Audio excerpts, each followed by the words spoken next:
ओम नमः शिवाय। हर हर महादेव। आज पौष माह के कृष्ण पक्ष की त्रयोदशी तिथि और शनिवार है। आज प्रदोष व्रत रखा जाएगा। शनिवार को त्रयोदशी तिथि होने के कारण यह शनि प्रदोष व्रत कहलाएगा।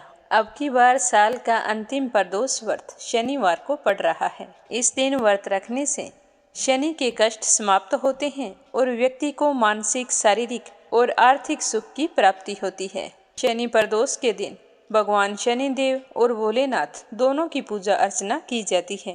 जिनकी कुंडली में शनि की 7.5 या ढैया है, उन्हें विशेष रूप से शनि प्रदोष का व्रत करना चाहिए।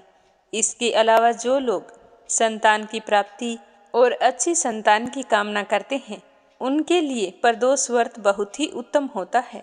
अगर आप भी शनि प्रदोष व्रत रख रहे हैं तो सुबह जल्दी उठें, स्नान आदि से निवृत्त होकर सूर्य उदय होने से पहले शनि देव की पूजा करें। शनि देव की प्रतिमा पर सरसों का तेल चढ़ाएं और फिर सिंदूर अर्पित करके एक सरसों के तेल का दीपक जलाना चाहिए। एक बात का ध्यान रखें कि जब भी आप शनि देव की प्रतिमा पर तेल चढ़ाते हैं तो तेल को वहां से बचाकर वापस नहीं लाया जाता। इसीलिए आप छोटी कटोरी में या फिर चम्मच में उतना ही तेल लेकर जाएं जितना आप चढ़ाना चाहते हैं। शनि देव की प्रतिमा पर चढ़ाने के बाद में अगर तेल बच जाता है तो उसे रोटी पर लगाकर काले कुत्ते को खिला देनी चाहिए। प्रदोष व्रत की पूजा शाम के समय प्रदोष काल में की जाती है। इस व्रत में सुबह स्नान किया हो तो भी शाम को दोबारा स्नान किया जाता है और स्नान करते ही शिव जी की पूजा की जाती है। पूजा शाम को प्रदोष काल में करनी होती है, जो सूर्यास्त होने से 45 मिनट पहले और 45 मिनट बाद तक का समय प्रदोष काल माना जाता है। इसी समय में भोले शंकर, माँ पार्वती, गणेश जी और शनि देव की पूजा करनी चाहिए। सबसे पहले शिवलिंग पर जल अर्पित करें और ओम नमः शिवाय मंत्र का 108 बार जाप करें और फिर अपने मंगल जीवन की कामना करते हुए प्रदोष व्रत की कथा सुनें। एक कथा शनि देव की सुननी चाहिए। जिस प्रदोष व्रत में जो वार हो उस देवता की कथा जरूर सुननी चाहिए। उसके बाद में ही व्रत का पारण किया जाता है। तो अब अपने सुनते हैं आज की कथा। बोलो गणेश महाराज की जय हो। एक बार की बात है कि एक बुढ़िया गणेश जी भगवान की बहुत ही भक्ति किया करती थी। सुबह जल्दी उठती, स्नान करके पहले गणेश मंदिर जाती, गणेश जी को सिंदूर से तिलक करती और गुड़ का भोग लगाती। बड़े ही श्रद्धा भाव से गणेश जी के नामों का स्मरण किया करती थी। यह उसका नियम था। चाहे आंधी हो या तूफान, वह बुढ़िया गणेश जी के मंदिर जरूर जाती थी। ऐसा करते करते सालों बीत गए तो गणेश जी भगवान उस बुढ़िया की भक्ति से बहुत ही प्रसन्न हुए। तो एक दिन उसे सपने में दर्शन देकर कहने लगे कि बूढ़ी माई, मैं तुमसे बहुत ही खुश हूँ, तू वरदान मांग कि क्या मांगना चाहती है। तो बुढ़िया कहने लगी कि गणेश जी महाराज, आपने मुझे दर्शन दिए, इससे अच्छा मेरे लिए क्या हो सकता है। मांगना तो मुझे कुछ नहीं आता है, मैं क्या मांगू। इस तरह फिर बुढ़िया सोचने लगी। तो गणेश जी महाराज कहने लगे कि बूढ़ी माई, परेशान मत हो, मैं कल फिर आपके सपने में आऊँगा। तब तक तुम आराम से सोच लेना कि तुम्हें वरदान में क्या मांगना है। वरदान मैं तुम्हें एक ही दूंगा। ऐसा कहकर गणेश जी भगवान अंतर्ध्यान हो गए और उस बुढ़िया की आंख खुल गई। आंख खुली तो सुबह हो चुकी थी। तो बुढ़िया सोचने लगी कि घर में अन्न और धन भी नहीं है और मेरे कुल का दीपक भी नहीं है, मैं क्या मांगूं, मेरी तो समझ में नहीं आता है। तो इस तरह सोचते हुए बुढ़िया ने अपने पुत्र को बुलाया और पूछा कि बेटा, मुझे गणेश जी ने रात सपने में दर्शन दिए थे और बोल रहे थे कि मैं तुम्हारे पूजा पाठ से बहुत ही प्रसन्न हूँ। मैं तुम्हें एक वरदान देना चाहता हूँ, मांगो, क्या मांगती हो। तो मुझे तो समझ में ही नहीं आया कि मैं क्या मांगूं। बेटा, तुम बता दे मुझे क्या मांगना चाहिए। तो बुढ़िया का पुत्र कहने लगा कि माँ, तुम गणेश जी से बहुत सारा धन दौलत मांग लो, हमारी गरीबी दूर हो जाएगी तो हमें सब कुछ मिल जाएगा। लोगों को देखो कितने ऐशो आराम से रहते हैं, हमारे भी सपने पूरे हो जाएंगे। तो बेटे की बात सुनकर बुढ़िया ने बहू को आवाज लगाई। तो बहू आई और सासू माँ से पूछने लगी कि माँ जी, कहिए क्या बात है। आपने मुझे किस लिए बुलाया है? तो उसकी सास कहने लगी कि बेटा, रात मुझे सपने में गणेश जी भगवान ने दर्शन दिए हैं और वो कह रहे हैं कि मैं तुम्हें वरदान देना चाहता हूँ। मेरी तो समझ में नहीं आता है कि मैं क्या मांगूं। तो सासू माँ की बात सुनकर बहू कहने लगी कि माँ जी, ये तो बहुत अच्छी बात है, आप गणेश जी से पोता मांग लो। क्या आपका मन नहीं करता कि हमारे घर में भी नन्हे शिशु की किलकारी गूंजे, हमारा भी वंश बढ़े? तो बुढ़िया कहने लगी कि बेटा, तेरी बात तो सही है। अब बुढ़िया तो कसम कसमी थी कि गणेश जी ने तो एक वरदान देना है, उसमें मैं क्या मांगूं। तो वह बुढ़िया सोचती सोचती पड़ोस में अपनी सहेली के पास गई और जाकर पूछने लगी कि बहन, तुम मुझे बता कि मैं क्या मांगूं। तो बूढ़ी माई की सारी बात सुनकर उसकी पड़ोसन कहने लगी कि बहन, तू तो अब थोड़े दिन जिएगी, तू क्यों तो धन मांगे और क्यों नाती मांगे, वो तेरे किस काम के। तू ऐसा कर, गणेश जी भगवान को कह देना कि बुढ़ापे तक मेरी आंखों की रोशनी बनी रहे। आदमी बूढ़ा हो जाने के बाद अपनी रोशनी खो देता है और आंखों के बिना तो जीना बहुत ही कठिन है। बेटा बहू तो अपने सुख की चीजें मांग रहे हैं, लेकिन मुझे तो लगता है कि पूजा पाठ तुमने की है तो तुम्हें अपने लिए ही कुछ मांगना चाहिए। तो बुढ़िया को तीनों की बातें ही सही लगी, लेकिन दुविधा यह थी कि गणेश जी ने तो केवल एक ही वरदान देने की बात कही थी। तो बुढ़िया ने अपने मन में कुछ विचार किया और सो गई। गणेश जी ने बुढ़िया को सपने में दर्शन दिए और कहा कि बूढ़ी माई, वरदान मांगो। तो बुढ़िया कहने लगी कि प्रभु, मुझे और तो कुछ नहीं चाहिए, मेरी तो एक ही इच्छा है कि मैं अपने पोते को सोने की थाली में सोने के चम्मच से भोजन करता हुआ देखूं।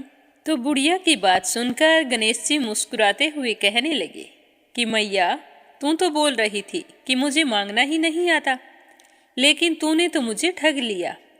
तूने तो एक ही वरदान में अपने लिए आंखें, धन और पोता तीनों चीज मांग लिए। आंखें होगी तो देख पाओगी, धन होगा तो पोता सोने की थाली में भोजन करेगा। तुमने तो बहुत ही चतुराई से एक ही वरदान में सारी चीजें मांग ली है। मैं तुम्हारी भक्ति और बुद्धिमानी से बहुत ही प्रसन्न हूँ। जैसा तुमने वरदान मांगा है वैसा ही फल तुमको प्राप्त होगा। ऐसा कहकर गणेश जी भगवान अंतर्ध्यान हो गए और बूढ़ी माई को जैसा मांगा था वैसा सब कुछ मिल गया। और अब बेटा भी खुश, बहू भी खुश। बेटा बहू को खुश देखकर बुढ़िया और भी ज्यादा खुश हो गई।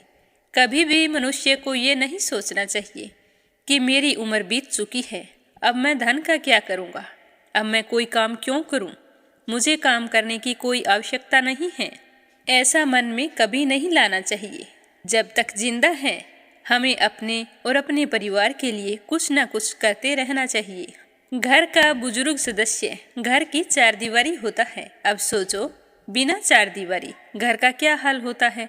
इसीलिए ना तो कभी यह सोचना चाहिए कि मुझे अब कोई चीज़ की आवश्यकता नहीं है, और ना ही ऐसी शिक्षा कभी दूसरों को देनी चाहिए। अपने घर परिवार को प्रेम की डोरी से बांध कर रखना चाहिए। प्रेम से बोलो गणेश जी भगवान की जय हो।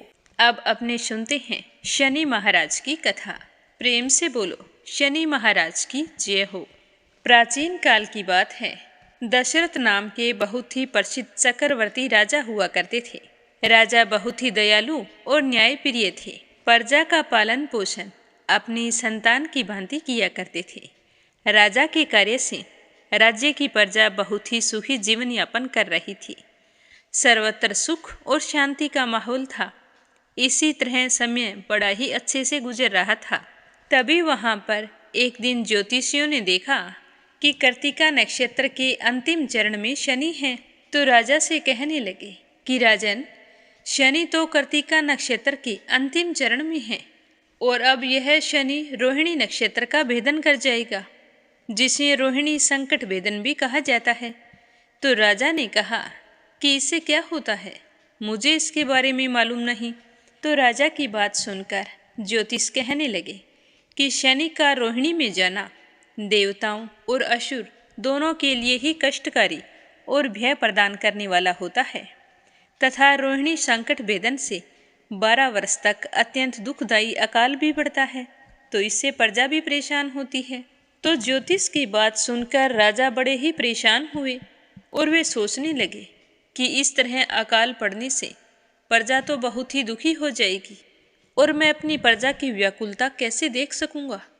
तो राजा दशरथ ने गुरु वशिष्ठ ऋषि तथा प्रमुख ब्राह्मणों को बुलाया और कहने लगे कि मुझे इस समस्या का कोई समाधान बताइए। जो आप कहेंगे मैं वो करने के लिए तैयार हूँ। तो राजा की बात सुनकर गुरु वशिष्ठ जी कहने लगे कि महाराज, शनि के रोहिणी नक्षत्र में भेदन होने से प्रजाजन सुखी कैसे रह सकती है। इस योग के दुष्प्रभाव से तो पितामह ब्रह्मा जी एवं इंद्रादिक देवता भी रक्षा करने में असमर्थ हैं। तो गुरु के वचन सुनकर राजा सोचने लगे कि यदि इस संकट की घड़ी को अगर मैं नहीं टाल सका तो मैं तो कायर कहा जाऊंगा। तो राजा ने काफी सोच विचार करके साहस बटोरकर दिव्य धनुष तथा दिव्य आयुधों से युक्त होकर अपने रथ पर बैठकर रथ को तेज गति से चलाते हुए चंद्रमा से भी 3 लाख योजन ऊपर नक्षत्र मंडल में चले गए। मणियों तथा रत्नों से सुशोभित सोने से निर्मित रथ में बैठे हुए महाबली राजा ने रोहिणी के पीछे जाकर रथ को रोक दिया। श्वेत अश्वों से युक्त और ऊंची ऊंची ध्वजाओं से सुशोभित मुकुट में जड़े हुए बहुमूल्य रत्नों से प्रकाशमान राजा दशरथ उस समय आकाश में दूसरे सूर्य की तरह चमक रहे थे। राजा ने देखा कि शनि कृत्तिका नक्षत्र से निकलकर रोहिणी नक्षत्र में प्रवेश करने वाले हैं। तो यह देखकर राजा दशरथ बाण युक्त धनुष को कानों तक खींचकर बकुटियां तानकर शनिदेव के सामने डटकर खड़े हो गए। अपने सामने देव असुरों के संहारक अस्त्रों से युक्त दशरथ को खड़ा देखकर शनि थोड़ा डर गए और हंसते हुए राजा से कहने लगे कि हे राजेंद्र, तुम्हारे जैसा पुरुषार्थ मैंने किसी में नहीं देखा, क्योंकि देवता, असुर, मनुष्य, सिद्ध, विद्याधर और सर्प जाति के जीव भी मेरे देखने मात्र से ही भयग्रस्त हो जाते हैं। हे राजेंद्र, मैं तुम्हारी तपस्या और पुरुषार्थ से अत्यंत ही प्रसन्न हूँ। अतः हे रघुनंदन, जो तुम्हारी इच्छा हो वरदान मांग लो, मैं तुम्हें अवश्य दूंगा। तो राजा दशरथ ने कहा कि हे सूर्यपुत्र, हे शनिदेव, यदि आप मुझसे इतने ही प्रसन्न हैं तो मैं एक ही वरदान मांगता हूँ कि जब तक नदियाँ, सागर, चंद्रमा, सूर्य और पृथ्वी इस संसार में हैं तब तक आप रोहिणी संकट भेदन कदापि ना करें। मैं तो केवल यही वर मांगता हूँ और मेरी कोई इच्छा नहीं है। तो ऐसा वर मांगने पर शनिदेव ने एवमस्तु कहकर वरदान दे दिया। इस प्रकार शनि से वर प्राप्त करके राजा दशरथ अपने आप को धन्य समझने लगे। तो शनिदेव कहने लगे कि हे राजन, मैं तुमसे बहुत प्रसन्न हूँ, तुम चाहो तो और भी वरदान मांग सकते हो। तो शनिदेव की बात सुनकर राजा दशरथ बहुत ही प्रसन्न हुए और शनिदेव से अपना दूसरा वरदान मांगा। तो शनिदेव कहने लगे कि हे राजा दशरथ, तुम निर्भय होकर रहो। 12 वर्ष तक तुम्हारे राज्य में कोई भी अकाल नहीं पड़ेगा। तुम्हारे यश कीर्ति तीनों लोकों में फैलेगी। ऐसा वरदान पाकर राजा बहुत ही प्रसन्न हुए और धनुष बाण रथ में रखकर सरस्वती देवी तथा गणेश जी का ध्यान करके शनिदेव की स्तुति करने लगे। राजा दशरथ ने शनि स्तोत्र के माध्यम से प्रार्थना की कि जिनके शरीर का रंग भगवान शंकर के समान काला तथा नीला है, उन शनिदेव को मेरा नमस्कार है। इस जगत के लिए काल अग्नि एवं कृतांत रूप शनिश्चर को पुनः पुनः नमस्कार है।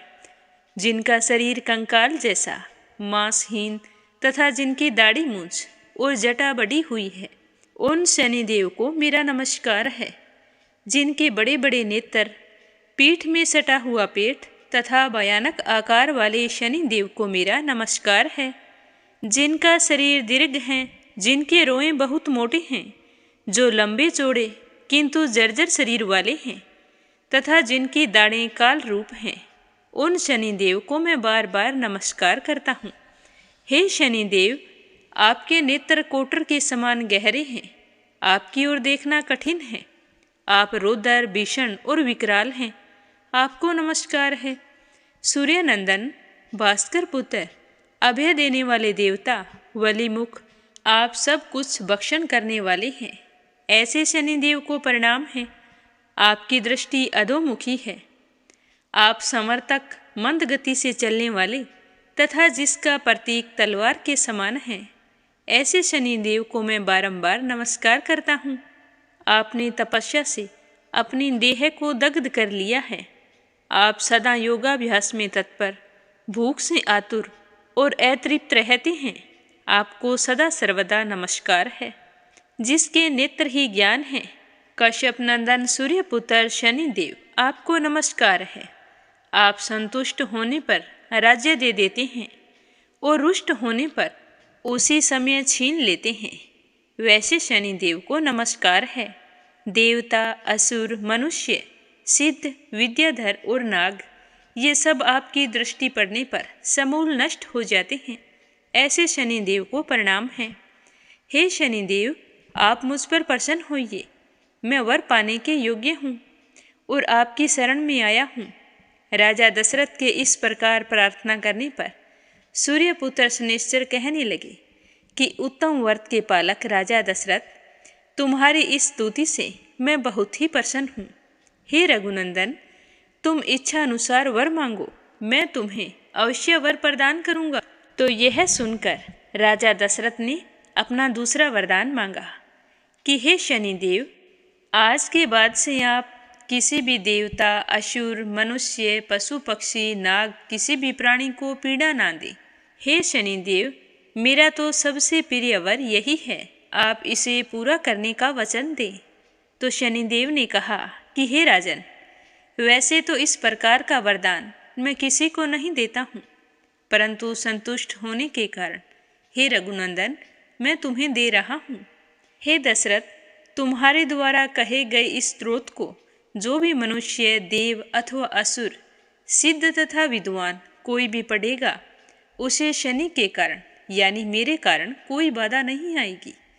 जिसके महादशा या अंतरदशा में, गोचर में अथवा लगन स्थान, द्वितीय, चतुर्थ, अष्टम या द्वादश स्थान में शनि हो, तो वे व्यक्ति यदि पवित्र होकर सुबह और शाम के समय इस स्त्रोत को ध्यान देकर पढ़ेंगे, तो मैं वरदान देता हूँ कि मैं उस मनुष्य को कभी भी पीड़ित नहीं करूँगा। तो शनि देव से इस तरह वरदान पाकर राजा दशरथ बहुत ही खुश हुए और शनि देव को एक बार फिर से प्रणाम करके अपने नगर की ओर लौट आए। जब नगरवासियों को, ब्राह्मण और ज्योतिषियों को पता चला कि राजा इस तरह का वरदान लेकर आए हैं, अब हमारे कभी यहाँ पर अकाल नहीं पड़ेगा, तो सारी प्रजाजन राजा की जय जयकार करने लगी। तब राजा ने सभी नगरवासियों से कहा कि हर व्यक्ति शनिवार के दिन व्रत करे और रोजाना शनि स्तोत्र का जाप करे। तो अपने राजा का कहना मान सारे प्रजाजन शनिवार का व्रत करने लगे। सुबह शाम को शनि स्तोत्र का पाठ करने लगे, जिससे राजा का राज्य और भी खुशहाल, सुखी और संपन्न हो गया। बोलो शनि महाराज की जय हो। अब अपने सुनते हैं शनि प्रदोष व्रत कथा। तो प्रेम से बोलो शिव गौरी गणेश कार्तिकेय की जय हो, शनि महाराज की जय हो। प्राचीन काल की बात है कि एक नगर में एक सेठ जी रहा करते थे। सेठ जी के घर में हर तरह की सुख सुविधाएं थी, अन्न धन की कोई कमी नहीं थी। लेकिन सेठ जी के कोई संतान नहीं थी, तो संतान न होने के कारण सेठ और सेठानी हमेशा बहुत ही दुखी रहा करते थे। सेठ जी ने अपने नगर में धर्म कर्म के खूब कार्य करवाए, धर्मशाला बनवाई, मंदिर बनवाए, कुएं, बावड़ी आदि का निर्माण करवाया, हवन यज्ञ आदि भी किए। फिर भी सेठ जी को संतान की प्राप्ति नहीं हुई। समय बीतता गया। अब सेठ जी को संतान का दुख और भी ज़्यादा सताने लगा। वो सोचने लगे कि अगर हमारे संतान ना हुई तो हमारे जाने के बाद में इस धन का अधिकारी कौन होगा और कौन हमारा श्राद्ध कर्म करेगा। हमारा तो जीना ही व्यर्थ है। इतने धर्म कर्म के कार्य किए, पुण्य किया, फिर भी हमें एक संतान की प्राप्ति नहीं हुई।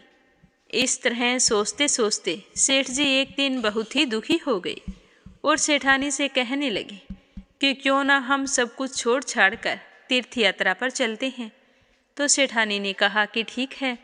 तो सेठ जी ने अपना सारा कारोबार नौकरों को सौंप दिया और खुद सेठानी को साथ लेकर तीर्थ यात्रा पर चल पड़े। जैसे ही सेठ और सेठानी अपने नगर से बाहर निकले तो एक पीपल वृक्ष के नीचे एक साधु महाराज बैठे थे, जो ध्यान लगाकर बैठे थे।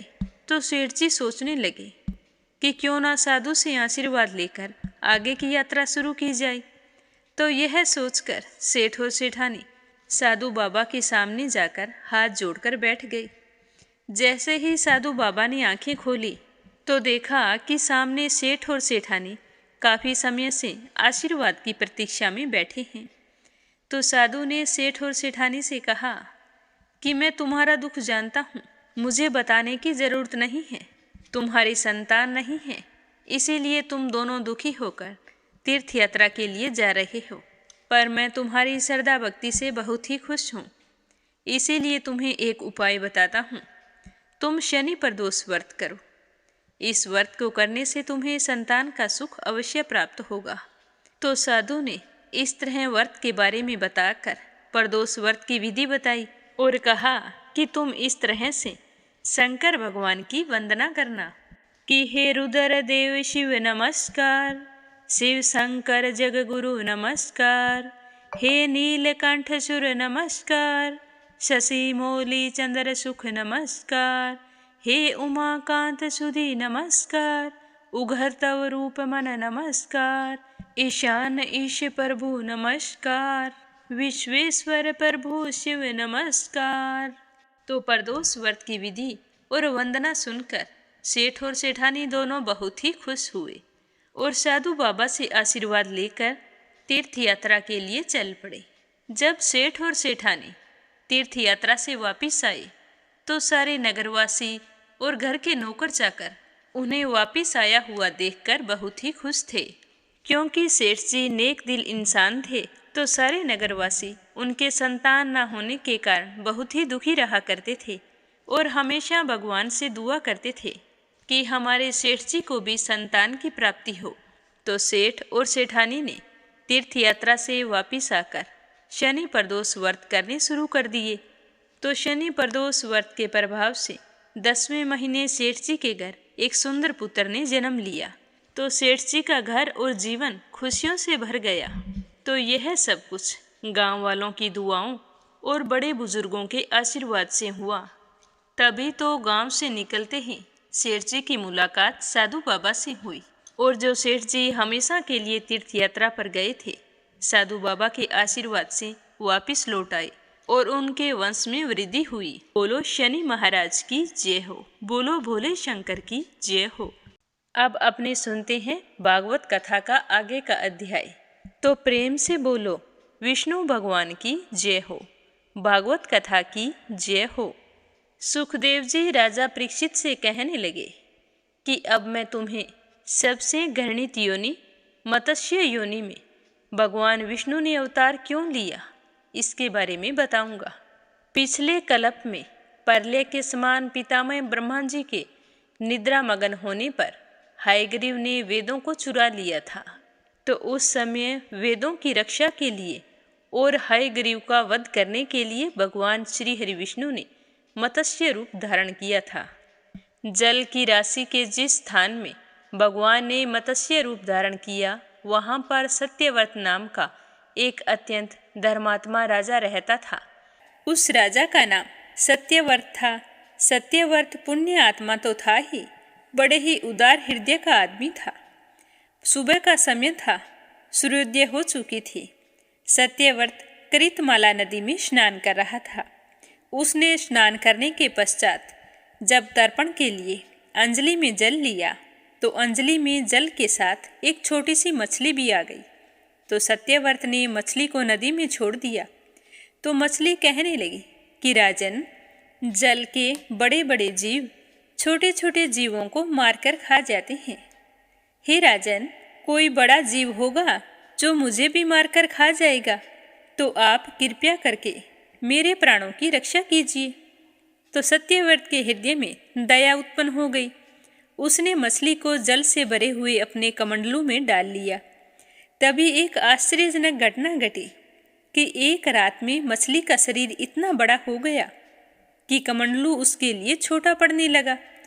तो दूसरे दिन सत्यव्रत ने जब देखा तो वह मछली कहने लगी कि राजन, मेरे रहने के लिए कोई दूसरा स्थान ढूंढिए। मेरा शरीर बड़ा हो गया है, मुझे इस कमंडलू में घूमने फिरने में बड़ा कष्ट होता है। तो सत्यव्रत को मछली को इस तरह बोलते हुए देखकर बड़ी ही हैरानी हो रही थी। तो उन्होंने मछली को कमंडलू से निकाला और पानी से भरे हुए मटके में रख दिया। अब वहाँ पर भी मछली का आकार रात भर में मटके में इतना बढ़ गया कि मटका तो उसके लिए छोटा पड़ने लगा। सुबह हुई तो राजा सत्यव्रत उसे देखने के लिए आए। तो वो कहने लगी कि राजन, मेरे रहने के लिए प्रबंध और कहीं कीजिए, क्योंकि मटका भी मेरे लिए छोटा पड़ रहा है। तो सत्यव्रत ने मछली को निकालकर एक सरोवर में डाल दिया, किंतु सरोवर भी उस मछली के लिए छोटा पड़ गया।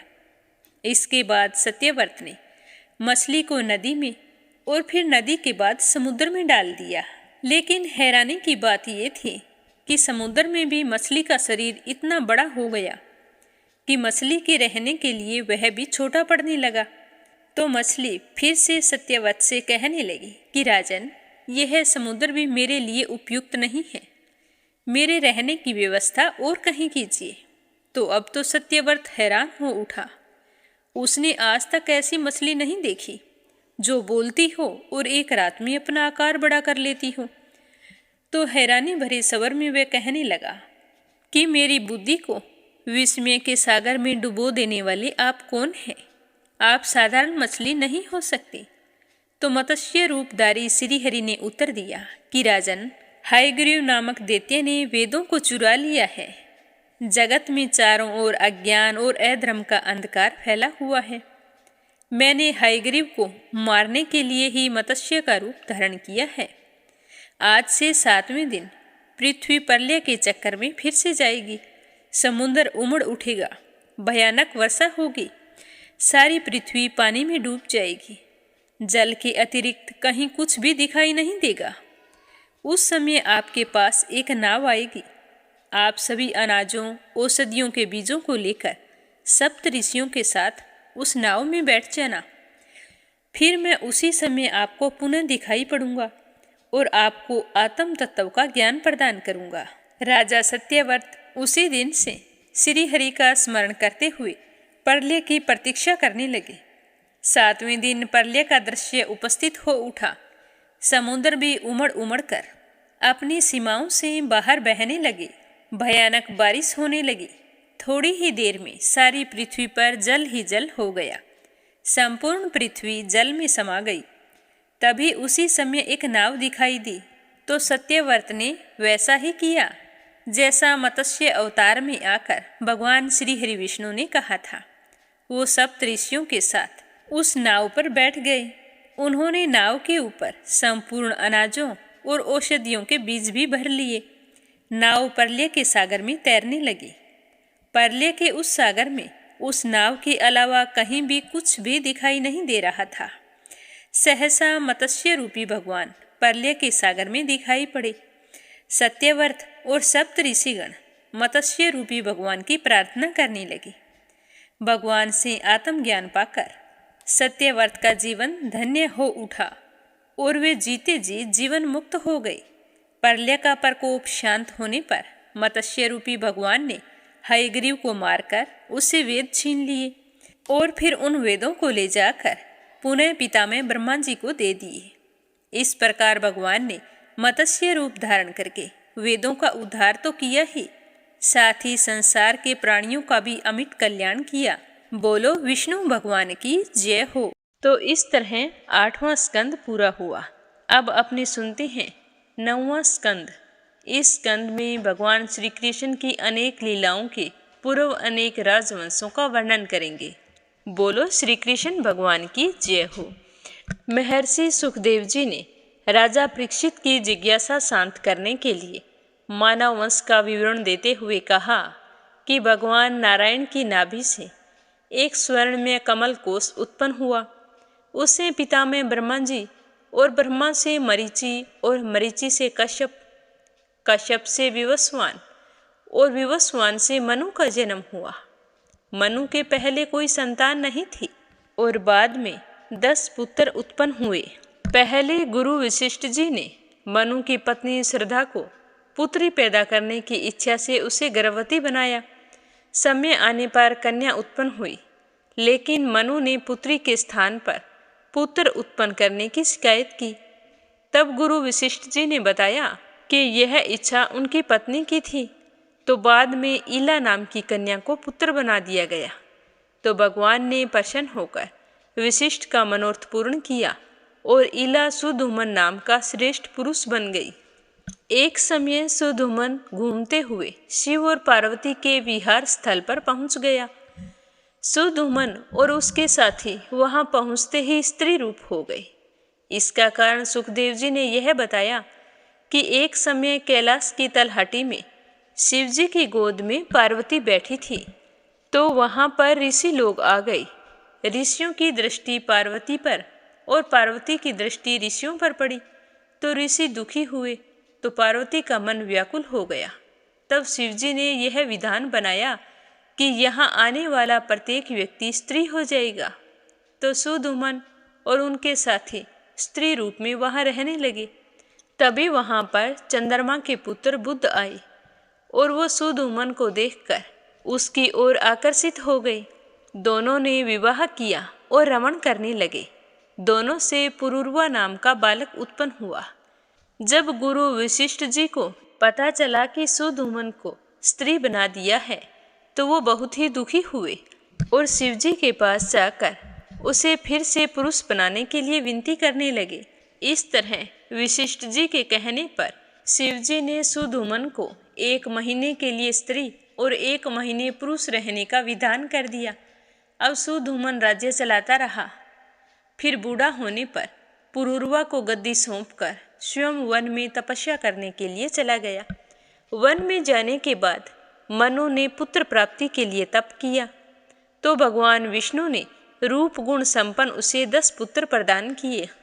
इन 10 पुत्रों में पृषद मंद बुद्धि का था, अतः वशिष्ठ जी ने उसे गांवों की रक्षा का काम सौंप दिया और वह गुरु की आज्ञा मानकर इसी काम में लग गया। लेकिन एक दिन बरसात हो रही थी, तो बरसात की रात में एक व्याघ्र गौशाला में घुस गया। तो पृषद ने व्याघ्र को मारने के लिए खड्ग चलाया, तो वह गाय पर लग गया। गाय कटकर गिर पड़ी और उसका खून बहने लगा। जब सुबह पृषद की इस बात का पता गुरु वशिष्ठ जी को लगा कि पृषद के हाथों से गौ हत्या हो गई है, तो उन्होंने श्राप दे दिया कि तुम शूद्र बन जाओ। तो शूद्र बनकर वह वन में घूमता हुआ पृषद भगवान का भजन करने लगा। कुछ दिनों बाद जंगल में आग लग गई और उसी आग में जलकर वह मर गया। मनु का सबसे छोटा पुत्र कवि भी 12 वर्ष की अवस्था में ही त्यागी होकर वन में तपस्या करने के लिए चला गया। मनु के कुरुष पुत्र के कारुष नाम की जाति उत्पन्न हुई। धृष्ट से धारष्ट नाम के क्षत्रिय पैदा हुए। नरेक का पुत्र सुमति हुआ और सुमति का भूत ज्योति और भूत ज्योति का वसु और वसु का प्रतीक और प्रतीक की एक ओदवती पुत्री और एक ओदवान पुत्र उत्पन्न हुआ। ओदवती का विवाह सुदर्शन से हुआ। सुदर्शन ने नरिशंत से चित्रसेन, दक्ष, मिदान, कुर्च, इंद्रसेन, वितिहोत्र, सत्यसर्वा, उत्सर्वा, देवदत्त, अग्निवेश्य उत्पन्न हुए। दिष्ट का पुत्र नाभाग, मलमंथ, वत्सरुति, प्राशु, परमिति, खनितर, चाक्षुष, विषि, शांति, रंभ, खनिनेतर, करंद नामक पुत्र उत्पन्न हुआ। आगे चलकर करंद का अवदिति और उसका पुत्र मरुत हुआ, जो महाप्रतापी और चक्रवर्ती सम्राट बना। इस मरुत की वंशावली इस प्रकार है: मरुत राज्यवर्धन, सुधृति, नरकेवल, बंधुमान, वेगवान, बंधु, तृणबिंदु आदि। तृणबिंदु बड़ा होकर गुणज्ञ और वीर था। इसके गुणों पर अनुरुक्त होकर ही अलम्बुसा अप्सरा ने उसे अपना पति बनाया और इससे तृणबिंदु ने 3 पुत्र और जड़विड़ा नाम की कन्या उत्पन्न की। इस जड़वीड़ा ने ही विसर्वा से विवाह करके कुबेर को जन्म दिया। जड़वीड़ा के 3 पुत्र विशाल, शून्यबंधु और धूम्रकेतु में विशाल का वंश इस प्रकार से चला। विशाल, शून्यबंधु और धूम्राक्ष, संयम, कृशव, देवोज, कुशासव, सोमदत्त आदि। सोमदत्त बड़ा ही धर्मात्मा और विष्णु भगत था। यह बताते हुए सुखदेव जी ने कहा कि वेद वक्ता और ज्ञानी सरयाती अपनी सुकन्या नाम की पुत्री को लेकर वन में ऋषियों के दर्शन के लिए गए। वहां वे च्यवन ऋषि के आश्रम में पहुंच गए। उस सुंदर आश्रम में वह सुकन्या घूमने लगी। घूमते घूमते एक खोह में उसे जुगनू के समान चमकती हुई 2 वस्तुएं दिखाई दी, तो उसने बड़े ही सहज भाव से उन्हें कांटे से छेद दिया। कांटा लगते ही ऋषि के नेत्रों से रक्त की धारा बहने लगी, क्योंकि वो च्यवन ऋषि थे जो समाधि में लीन थे और उनके ऊपर बुरी तरह से मिट्टी चढ़ गई थी। दीमक ने अपनी बांबी बना ली थी। इस बात का पता सुकन्या को नहीं था। अब सुकन्या को बड़ी ही घबराहट हुई और उसने राजा को आकर सारी बात बताई, तो राजा और उसके सैनिकों को भी यह सुनकर बहुत ही दुख हुआ। राजा ने जाकर च्यवन ऋषि से माफी मांगी तथा ऋषि को प्रसन्न करने और श्राप से बचने के लिए अपनी कन्या उनको दे दी। सुकन्या अपने पति की पूरी सेवा करने लगी, लेकिन च्यवन ऋषि बूढ़े होने के कारण पूरा सुख नहीं उठा पा रहे थे। इसीलिए उन्होंने आश्रम में आए अश्विनी कुमारों से नव यौवन प्राप्त किया। च्यवन ऋषि ने अश्विनी कुमारों के लिए यज्ञ किया और देवराज इंद्र के न चाहने पर भी उस यज्ञ का सोम दिया। सरयाती के 3 पुत्र उतानवरही, आनर्थ और भूरिशेन हुए। आनर्थ से रेवत उत्पन्न हुआ, जिसने समुद्र के बीच द्वारिका बनाई। रेवत के 100 पुत्रों में सबसे बड़ा कुकुद था। एक बार रेवत अपनी रेवती नाम की कन्या को साथ लेकर ब्रह्मलोक में वर की खोज करने के लिए गया, तो वहां जाकर उसे पितामह से पता चला कि बलराम ने अवतार लिया है। तो ब्रह्मा जी के कहे अनुसार रेवत अपनी कन्या को लेकर बलराम जी के पास गया और उन्हें सौंपकर बद्री का आश्रम तप करने के लिए चला गया। यह कहकर सुखदेव जी कहने लगे कि हे महाराज परीक्षित, अब मैं तुम्हें मनु के पुत्र नभग के सबसे छोटे नाभाग की कथा सुनाता हूँ। यह कहकर सुखदेव जी कहने लगे कि नाभाग गुरुकुल में पढ़ने के लिए चला गया था, तो उसके जाने के बाद में उसके भाइयों ने सारा धन अपने आप में बांट लिया। जब नाभाग लौट कर आया और इस बात का पता चला, तो वह अपने पिता के पास वन में गया। तब उसके पिता ने उसे अंगिरा वंशों के नरेश के यज्ञ की रक्षा के लिए भेज दिया। कहा कि जब वे सारे स्वर्ग चले जाएंगे तो सारी संपत्ति तुम्हें दे देंगे। तो नाभाग ने जैसा उसके पिताजी ने कहा था वैसा ही किया और सारी संपत्ति पर अपना अधिकार जमाया।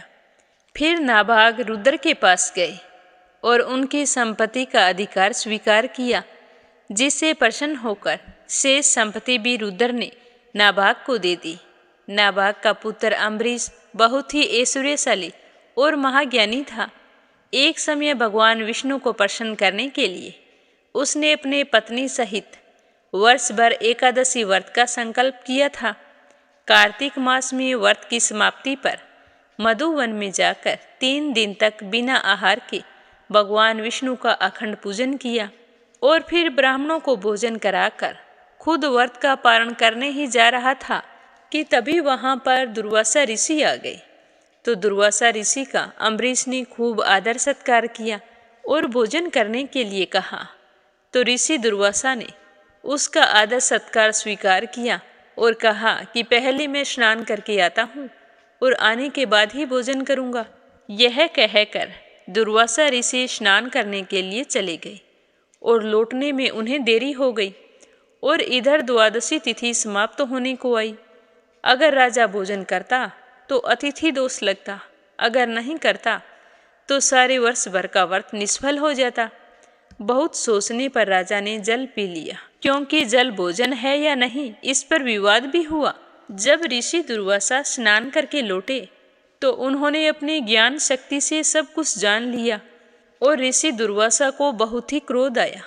अपने क्रोधवश उन्होंने अपनी एक जटा को उखाड़ी और धरती पर पटका, जिससे एक कृत्या उत्पन्न हुई। तो ऋषि दुर्वासा ने उससे अम्बरीश को मारने के लिए कहा, तो वह कृत्या राजा अम्बरीश को मारने के लिए टूट पड़ी।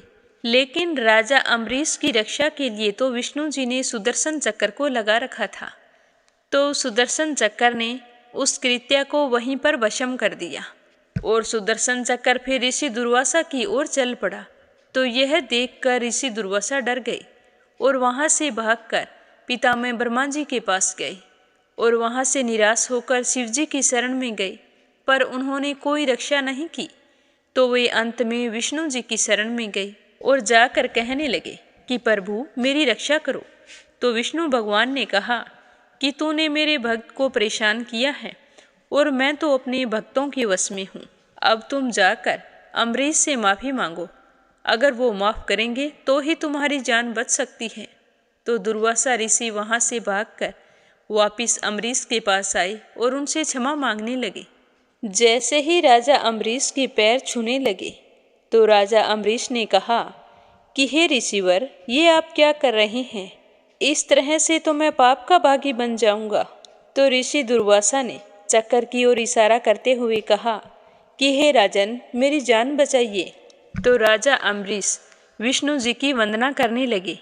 तो राजा अम्बरीश की प्रार्थना पर ही वह सुदर्शन चक्र शांत हुआ और फिर राजा अम्बरीश ने दुर्वासा ऋषि को भोजन करवाया, फिर स्वयं व्रत का पारण किया। तो ऋषि दुर्वासा राजा अम्बरीश को आशीर्वाद देते हुए ब्रह्मलोक चले गए और अम्बरीश भी राज्य करने लगे। कहा जाता है कि जब से ऋषि दुर्वासा के पीछे सुदर्शन चक्र लगा था और वो अपनी रक्षा के लिए भागते भागते लौटकर फिर से राजा अम्बरीश के पास आए थे, तो यह समय 1 साल का था। तो 1 साल तक राजा अम्बरीश ने ऋषि दुर्वासा का इंतजार किया था। उनके आने के बाद में उन्हें भोजन करवाने के बाद ही अपने व्रत का पारण किया। राजा अम्बरीश के विरूप, केतुमान और शंभु नाम के 3 पुत्र हुए। विरूप के परिशदसव और रथोवर पुत्र हुए। रथोवर की संतति न होने पर अंगिरा ऋषि ने अपने तेज से उसकी पत्नी से कई पुत्र उत्पन्न किए। कहा जाता है कि छींकने के समय उसकी नाक से इक्वाक्षु नाम का पुत्र उत्पन्न हुआ। इक्वाक्षु के निमि और दंडक आदि 100 पुत्र उत्पन्न हुए। अब अपने भागवत कथा को यहीं पर विराम देते हैं। श्रद्धा भाव से सुनने के लिए आप सभी का बहुत बहुत धन्यवाद। अब अपने सुनेंगे लप्सी और तपसी की कहानी। बोलो लप्सी तपसी की जय हो। बहुत पुराने समय की बात है। एक गांव में एक ब्राह्मण परिवार रहा करता था। उसमें पति पत्नी के अलावा उनके 2 बच्चे थे। एक बेटा था, एक बेटी थी। ब्राह्मण दंपति बहुत ही सरल स्वभाव के थे। समय मिलने पर प्रभु का स्मरण किया करते थे। उनकी बेटी बहुत ही संस्कारी और सुशील थी, लेकिन उनका बेटा आवारा किस्म का था। वह कोई काम धाम नहीं करता और ना ही कभी अपने माँ बाप का कहना मानता था। समय के साथ दोनों बहन भाई बड़े हो गए। बहन की शादी कर दी गई, पर भाई का वही हाल था। उसके माँ बाप ने उसे समझाया कि बेटा, अब हम वृद्ध हो चले हैं, तुम कोई काम किया करो। लेकिन उस पर उनकी बातों का कोई असर नहीं होता था। तो एक दिन ब्राह्मणी अपने पति से कहने लगी कि स्वामी, आप बिल्कुल काम छोड़ दीजिए। जब घर में कुछ भी नहीं होगा तो यह अपनी जिम्मेदारी समझेगा और काम पर लग जाएगा। तो ब्राह्मण ने दूसरे दिन से काम पर जाना छोड़ दिया। तो यह देखकर उनके बेटे ने कोई काम नहीं किया और चोरी करने चला गया। आते जाते राहगीरों को लूट लेता और उसी से अपने घर का गुजारा किया करता था। तो उसकी लूटने और चोरी करने की आदत से सारे गांव वाले उसे लप्सी कहने लगे। तो लप्सी की इस हरकत से उसके माँ बाप बहुत ही दुखी रहते थे, पर वह किसी की सुनने के लिए तैयार नहीं था। इसी तरह समय बीतता गया। एक दिन की बात है कि लप्सी एक पीपल के पेड़ पर बैठा था। तभी शिव पार्वती जा रहे थे। पार्वती माता गहनों से लदी हुई थी। तो लप्सी उन्हें देखकर सोचने लगा कि सूरत के कितने गहने हैं, आज ये सारे के सारे लूट लूँगा तो मुझे कई महीनों तक चोरी नहीं करनी पड़ेगी। तो वह लूटने के इरादे से पीपल की ओट में होकर बैठ गया। जैसे ही शिव पार्वती वहाँ से जाने लगे तो लप्सी एकदम से शिव पार्वती के सामने आकर कहने लगा कि जल्दी से जितने सारे गहने पहन रखे हैं उतार दो। तो पार्वती माता कहने लगी कि तुम चोरी क्यों करती हो, तुम्हें पता है चोरी करना पाप है। तो लप्सी कहने लगा कि क्या करूं, घर पर मेरे माँ बाप हैं, मेरी एक भांजी है, उनके लिए दोनों समय भोजन की व्यवस्था कहाँ से करूं, मुझे कोई काम तो आता नहीं है। तो लप्सी की बात सुनकर पार्वती माता कहने लगी कि तुम जो चोरी करके पाप करते हो, इस पाप का भागी कौन बनेगा। तो लप्सी कहने लगा कि मेरे घर वाले सारे बनेंगे। तो पार्वती माता कहने लगी कि कोई नहीं बनेगा, पाप के भागी केवल तुम बनोगे। तो लप्सी कहने लगा कि मैं लूट खोस कर उन्हीं के लिए लेकर जाता हूँ, तो पाप के भागी तो उन्हें बनना ही पड़ेगा। तो लप्सी की बात सुनकर पार्वती माता ने हंसकर कहा कि हम यहीं पर बैठे हैं और तुम अपने घर जाओ, अपने घर वालों से पूछो कि कोई तुम्हारे पाप का भागी बनेगा क्या। तो यह सुनकर लप्सी भागा भागा अपने घर आया और अपनी माँ के पास गया और कहने लगा कि माँ, मैं चोरी करके लाता हूँ, राह चलते राहगीरों को लूटता हूँ, तुम्हारे लिए ही तो करता हूँ। तो तुम मुझे एक बात बताओ, चोरी करने से जो पाप लगता है तो आप मेरे पाप के भागी बनोगे। तो लप्सी की बात सुनकर उसकी माँ कहने लगी कि बेटा, मैंने तो तुमसे नहीं कहा कि तुम चोरी करके लाओ, तुम कमा कर लाओ, हमें तो 2 वक्त की रोटी चाहिए, मैं तो तुम्हारी पाप की भागी नहीं बनूंगी। तो माँ के मुंह से इस तरह की बात सुनकर लप्सी तो हैरान हो गया। फिर वह अपने पिताजी के पास गया और जाकर कहने लगा कि पिताजी, मैं जो कुछ भी लूट खोस के लाता हूँ वो आपके लिए ही तो लाता हूँ। देखो मैंने लूट कर कितना धन इकट्ठा कर लिया है, कितने ऐशो आराम है तुम्हारे। अगर मैं चोरी नहीं करता तो क्या ये सब हमें मिलता। पिताजी, मैं तुमसे एक बात पूछता हूँ कि चोरी करने से पाप लगता है, तो उस पाप में आप मेरे भागीदार बनोगे क्या। तो लप्सी की बात सुनकर उसके पिताजी कहने लगे कि बेटा, मैंने नहीं कहा कि तुम चोरी करके लाओ, तुम कमा कर लाओ, मैं तुम्हारे पाप का भागी नहीं बनूंगा। तो माँ बाप के मुंह से इस तरह की बात सुनकर वह बहुत ही उदास हुआ और सोचने लगा कि मैं कितने महीनों से चोरी कर रहा हूँ, ना जाने मुझ पर कितना पाप चढ़ गया है, और ये तो बोल रहे हैं कि पाप के भागी हम नहीं बनेंगे, तो अब क्या होगा। तो वह बड़े ही दुखी मन से शिव पार्वती से मिलने के लिए चल पड़ा। जैसे ही घर से बाहर निकलने लगा तो उसकी छोटी सी भांजी दरवाजे पर खेल रही थी। उसे पता नहीं था कि पाप पुण्य क्या होता है, तो वो कहने लगी कि मामा, पाप की भागी मैं बनूंगी।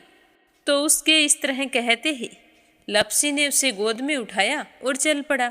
शिवजी भगवान और पार्वती माता के पास जाकर कहने लगा कि घर वालों ने पाप का भागी बनने से मना कर दिया है और एक यही है जो पाप की भागी बनने को तैयार है। फिर लप्सी बड़े ही दीन स्वर में कहने लगा कि हे भगवान, मैं समझ गया हूँ कि चोरी करना पाप है। आज तक जो मैंने काम किया वो बहुत ही गलत था, लेकिन अब मैं इसका प्रायश्चित करना चाहता हूँ। अब तुम ही बताओ, मुझे मेरे पापों से मुक्ति कैसे मिलेगी। तो उसकी बात सुनकर शिव पार्वती बहुत ही खुश हुए और लप्सी को कच्चे सूत का एक छोटा सा गोला देते हुए कहा कि लप्सी, ये सूत लो और इस पीपल के चारों ओर परिक्रमा लगाओ।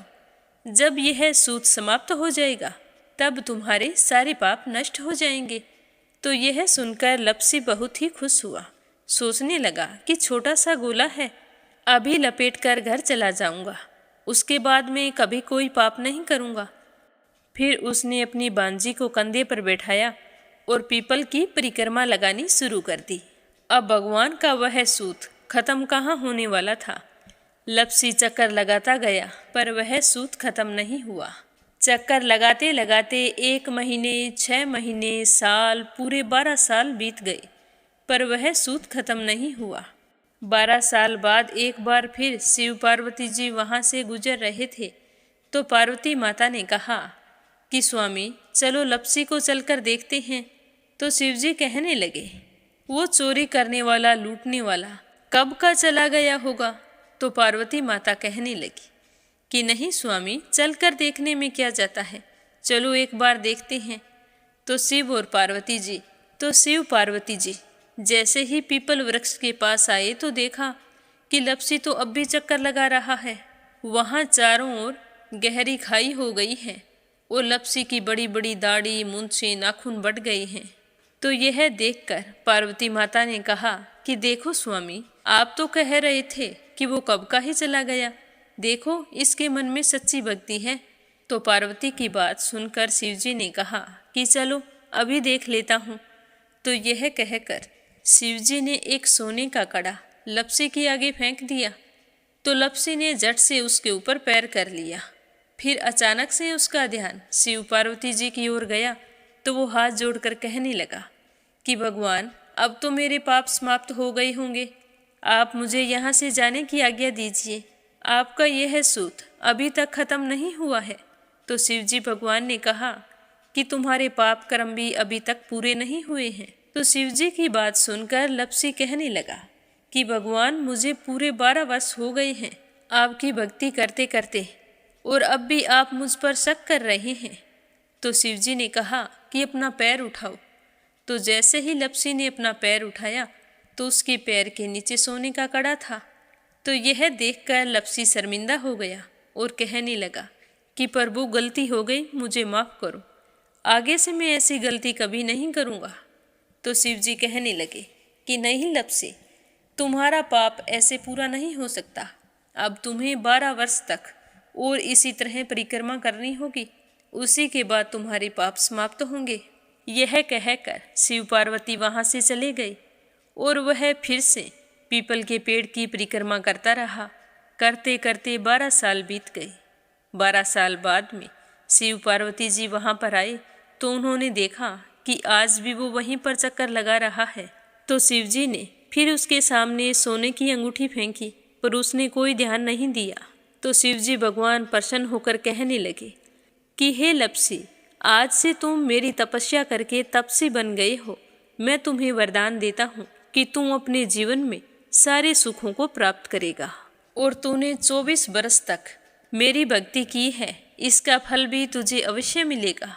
जो भी औरत गाय और कुत्ते की रोटी नहीं बनाएगी, उसका पुण्य फल तुम्हें मिलेगा। आंगन लीप कर दहलीज नहीं लीपेगी, तो उसका पुण्य फल भी तुझे ही मिलेगा। अगर हमारे घर की बहन बेटी को हम सूट, तीवल या साड़ी भेंट स्वरूप देते हैं, तो साथ में मोली का धागा और कुछ रुपये नहीं देंगे, तो उसका पुण्य फल भी तुम्हें ही मिलेगा। अगर कोई दिए से दिया जलाएगा, तो उसका पुण्य फल भी तुम्हें ही मिलेगा। अगर व्रत और पूजा पाठ में सारी कहानी सुन ले और तुम्हारी कहानी ना सुने, तो उसका पुण्य फल भी तुम्हें ही मिलेगा। कहा जाता है कि तभी से सुबह पहली रोटी गाय की और सुबह की अंतिम रोटी छोटी बनाई जाती है, और शाम को अंतिम रोटी बड़ी बनाई जाती है जो कुत्ते की होती है। और दिए से दिया भी नहीं जलाया जाता। और घर की बहन बेटियों को सूट और तीवल के साथ भेंट स्वरूप कुछ रुपए भी जरूर दिए जाते हैं। और उसी दिन से हर व्रत कथा के बाद में लपसी तपसी की कहानी जरूर सुनी जाती है। और कथा समाप्त होने पर कहा जाता है कि लपसी का फल लपसी को मिले, तपसी का फल तपसी को मिले। हमारी पूजा पाठ का, हमारे व्रत का और हमारी कहानी का पुण्य फल हमें मिले।